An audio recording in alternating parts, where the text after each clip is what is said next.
இன்னைக்கு வந்து போதைப் பொருட்கள் பயன்பாட்டினால பாதிக்கப்பட்டிருக்கிற பெரும்பகுதியான இளைஞர்கள், பெரும்பகுதியான மக்கள் இருக்கிற சூழல் இருக்கு. அது வெறும் கஞ்சா மட்டும் இல்ல. இன்னைக்கு குடி போதைக்கு அடிமையாயிருக்கிறது சரி, அல்லது ஏதோ ஒரு போதைப் பொருட்களுக்கு அடிமையாயிருக்கிற தன்மை இருக்குது. எனவே மறுவாழ்வு மையங்களை அரசாங்கங்கள் மறுவாழ்வு மையங்களை உருவாக்குறது அப்படின்றது இன்னைக்கு ஒரு பிரதானமான தேவையா மாறி இருக்கு.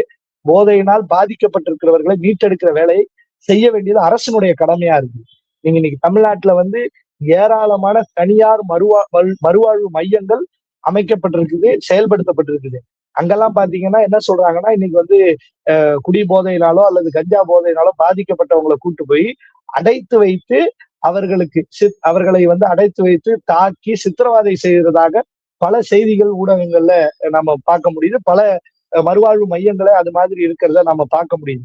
அரசாங்கம் நடத்துகிற மறுவாழ்வு மையம்னு சொன்னா ரொம்ப சொற்ப எண்ணிக்கையில, இப்ப கீழ்ப்பாக்கத்துல இருக்கிற அரசு மருத்துவமனையோட இணைஞ்சு இருக்குது. அது போன்ற ரொம்ப சொற்ப எண்ணிக்கையில தான் இருக்கு.